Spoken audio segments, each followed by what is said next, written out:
Baik, Assalamualaikum warahmatullahi wabarakatuh. Saya Amelia Eka Pratiwi dengan NIM 2402095020209 dari Program Studi Pendidikan Teknik Informatika dan Komputer Angkatan 2024. Nah, saya dari kelas PTKG ingin menyelesaikan tugas dari Bapak Fadli Rahman Baso dari mata kuliah Sistem Operasi, yang dimana kita disuruh untuk menjelaskan mengenai materi resource alokatif, graf, dan penanganan serta penanganan perbaikan deadlock.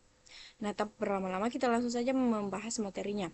Nah, alokasi sumber daya atau resource allocation yang dimana menggunakan graf dan penanganan serta perbaikan deadlock. Dalam sistem operasi, pengelolaan sumber daya seperti CPU, memori, perangkat, I/O, dan sebagainya adalah hal yang krusial. Kenapa demikian? Karena sistem operasi ini harus mengalokasikan sumber daya kepada berbagai proses yang berjalan agar dapat menyelesaikan tugasnya. Namun, alokasi sumber daya juga ini tidak dapat menyebabkan masalah serius. Salah satunya adalah deadlock. Nah, alokasi sumber daya dan graf graf alokasi sumber daya atau Resource Allocation Graph atau RAG memiliki konsep dasar alokasi sumber daya, yang dimana proses memerlukan sumber daya untuk berjalan, sistem operasi tanggung jawab untuk mengalokasikan sumber daya yang tersedia kepada proses yang membutuhkannya, serta alokasi sumber daya harus juga dilakukan dengan hati-hati untuk memastikan bahwasanya efisien dan mencegah masalah. Nah, graf alokasi sumber daya atau Resource Allocation Graph atau RAG adalah representasi grafis dari alokasi sumber daya dalam sistem.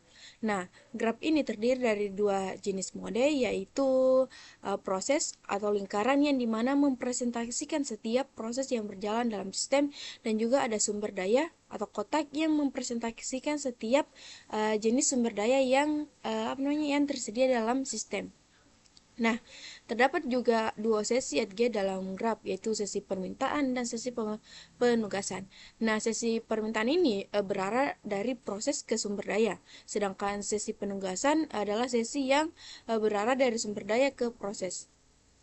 Contoh ya bisa kita bayangkan seperti dengan dua proses yang dimana bisa kita lambangkan P1 dan P2, dan sumber daya R1 dan R2, dimana P1 ini sedang memegang atau sedang menggenggam satu instansi R1 dan meminta satu instansi R2, dan juga P2 ini sedang memegang satu instansi R2 dan meminta satu instansi dari R1.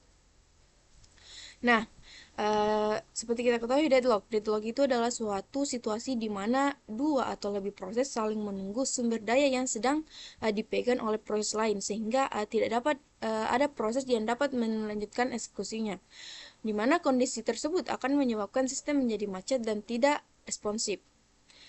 Adapun yang menyebabkan deadlock yaitu seperti mutual exclusion, yang dimana sudah dibahas dari kelompok sebelumnya, atau saling eksklusif, yang dimana hanya satu proses saja yang dapat menggunakan sumber daya pada satu waktu, dan juga ada whole and wait, yang dimana memegang dan menunggu proses yang sedang memegang setidaknya satu sumber daya yang menunggu untuk mendapatkan sumber daya tambahan yang dipegang oleh proses yang lain. Dan juga ada no preemption, tidak ada preemption, sumber daya hanya dapat dilepaskan secara sukarela oleh proses yang membeliannya setelah proses tersebut selesai menggunakan. Dan ada circular wait atau siklus tunggu, yang dimana terdapat rantai proses seperti P1, P2, titik-titik PN, di mana P1 ini menunggu sumber daya yang dipegang oleh P1, P2 menunggu sumber daya yang dipegang oleh P3, dan seterusnya, dan menunggu sumber daya yang dipegang oleh P1. Adapun penanganan deadlock yaitu di mana ada pencegahan deadlock, yang dimana pertama itu tadi ada mengatasi call and what, yang dimana meminta sumber daya yang dibutuhkan sebelum proses mulai berjalan, di mana proses tersebut harus mendapatkan sumber daya yang dibutuhkan sekaligus tidak sama sekali, dan juga melepaskan sumber daya yang sedang dipegang sebelum meminta sumber daya yang baru. Dan juga untuk mengatasi apa namanya, tadi kan sudah whole and wait, sekarang mengatasi no preemption, yang dimana jika proses meminta sumber daya yang sedang dipegang oleh proses lain, maka sumber daya yang sedang dipegang harus dilepaskan terlebih dahulu.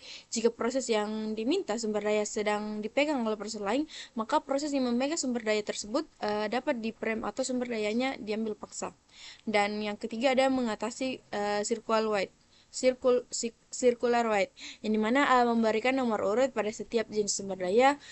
Proses hanya boleh meminta sumber daya dengan nomor urut yang lebih tinggi dari sumber daya yang sedang dipegang. Uh, Selanjutnya yaitu pemilihan pendekatan penanganan deadlock, di mana tergantung pada berbagai faktor seperti biaya implementasi, frekuensi terjadinya deadlock, konsekuensi deadlock, dan jenis sumber daya lainnya. Nah, dari materi tadi dapat kita simpulkan bahwasannya deadlock ini adalah masalah yang serius dalam sistem operasi yang dapat menyebabkan sistem macet. Dengan memahami konsep alokasi sumber daya yang menggunakan craft dan kondisi yang menyebabkan deadlock adalah penting untuk mengembangkan strategi penanganan yang efektif. Kenapa demikian? Karena dapat pendekatan pencegahan, penghindaran, pendeteksian, dan pemulihan serta pengabaian memiliki kelebihan dan kekurangan masing-masing. Dan pemilihan pendekatan yang tergantung pada kebutuhan dan karakteristik sistem, maka dalam banyaknya sistem modern, pengabaian deadlock seringkali menjadi pendekatan praktis karena kompleksitas dan biaya implementasi lainnya. Mungkin itu saja yang dapat saya sampaikan. Kurang dan lebihnya mohon dimaafkan. Wabillahi taufiq wal hidayah. Wassalamualaikum warahmatullahi wabarakatuh.